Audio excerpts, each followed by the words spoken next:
ভিজিপির অভিযানে ১৯ কোটি টাকার ভারতীয় পণ্য জব্দ।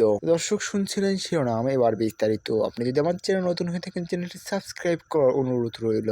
সিলেট ও সুনামগঞ্জ সীমান্তের পৃথক অভিযান চালিয়ে গত ১৯ দিনে প্রায় ১৯ কোটি টাকার ভারতীয় অবৈধ পণ্য জব্দ করেছে বর্ডার গার্ড বাংলাদেশ ভিজিপি। মঙ্গলবার ১৯ নভেম্বর গণমাধ্যমকে এসব তথ্য জানান সিলেট ব্যাটালিয়ন ৪৮ ভিজিপি অধিনায়ক lieutenant colonel Mohammad Habijur Rahman. BGP সূত্রে জানা যায়, গত ২ দিনে সিলেট ও সুনামগঞ্জ জেলার সীমান্তবর্তী এলাকাগুলোতে অভিযান চালিয়ে ভারত থেকে আনা শাড়ি, কাশ্মীরি শাল, রসুন, মদ, বিয়ার, পাথর উত্তোলনের নৌকাসহ নানা সামগ্রী জব্দ করেছে ভিজিপি। এসব পণ্যের আনুমানিক মূল্য ১,৪১,৬২,১৭০ টাকা। এ নিয়ে গত ১৯ দিনে প্রায় ১৯ কোটি টাকার মতো জব্দ করা হয়েছে। সিলেট ব্যাটালিয়ন ৪৮ ভিজিপি অধিনায়ক লেফটেন্যান্ট কর্নেল মোহাম্মদ হাবিজুর রহমান কালবেলাকে বলেন, সীমান্তে চোরাচালান প্রতিরোধে